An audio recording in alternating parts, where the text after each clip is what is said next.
Hey everybody, and welcome back to The Secret Place. Jordan here, and we are going to continue off of our last post that was talking about love. How do we truly love, and what is like versus love?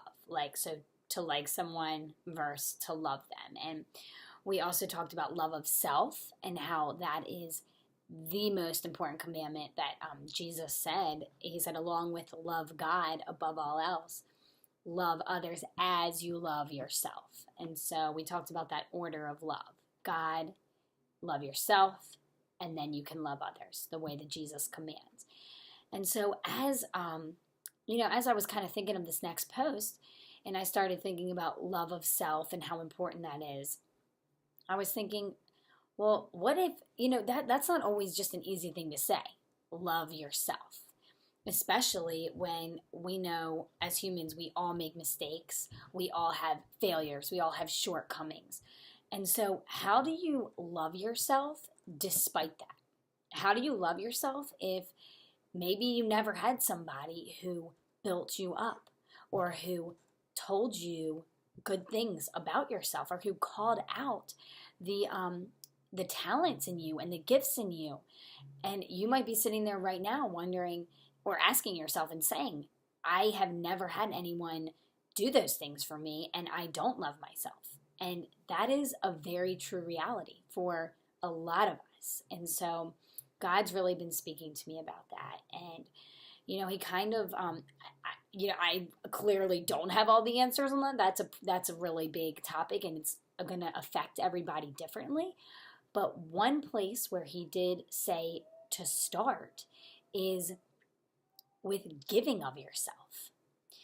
And this is actually, it really makes sense when you take the time to think about this. So if you think about a life, okay, and you think about all of our lives as human beings on this earth, we are designed to give in some capacity. I mean, as long as we are living, as long as we are breathing on this earth, we are giving of ourselves in some way.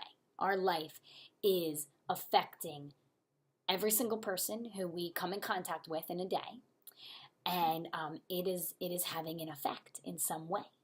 And so we're either using our lives to give to someone or something, or we are giving someone or something a reason to have to give to us, if that makes sense. So you think about with your parents, and say you're living at home and you come home and you sit down at the dinner table and you're waiting for dinner and you're expecting your parents to have cooked your meal for you to give that to you. Okay, so you're giving them a reason to have to give to you in some way. And it's just, when you think about this, you're always giving. We are always giving. It doesn't stop until we're dead. And so with that said, when we are giving the best within us, when we are able to give of our talents and to give of every unique thing that's been put within us, when we're able to use that to pour into other people and to affect other people positively around us, that's when we find our ultimate purpose, and that is when we truly are able to love ourselves. And I think about this scripture: idle hands are the devil's workshop. It is the devil's workshop. It makes sense. When we're not being productive, when we're not using our lives to give, in the way that we were meant to, then that's when we can get derailed. That's when we can get sidetracked. That's when we start thinking in our mind that we have no purpose, and that's when we get lazy. And that's how the enemy attacks our confidence, right there, by making us think that we don't have a purpose, by making us think that our lives are not useful, and that no one is receiving anything from us that is worthy. And so I would say that if you don't feel like you love yourself, if you don't feel like you have a lot of confidence in yourself, a starting point would be to go give to someone in some way. It could be by your money. I would encourage that it be more by your time. So go spend time serving. And it could be, it doesn't just have to be in the way that we automatically associate serving within a soup kitchen or with the homeless, which it can be. That's absolutely wonderful. But it could be maybe with your mom. It could be go on a shopping trip with her if she loves to go shopping. It could be help her in the kitchen, cooking a meal. With your dad, I don't know. If just spend time, just go give of yourself in something, doing something that doesn't have to just do with you, that doesn't just have to do with you benefiting from it in some way. And, when we are able to do that, when we are able to just go give and not expect anything in return, I guarantee you that is when you are going to feel the most value.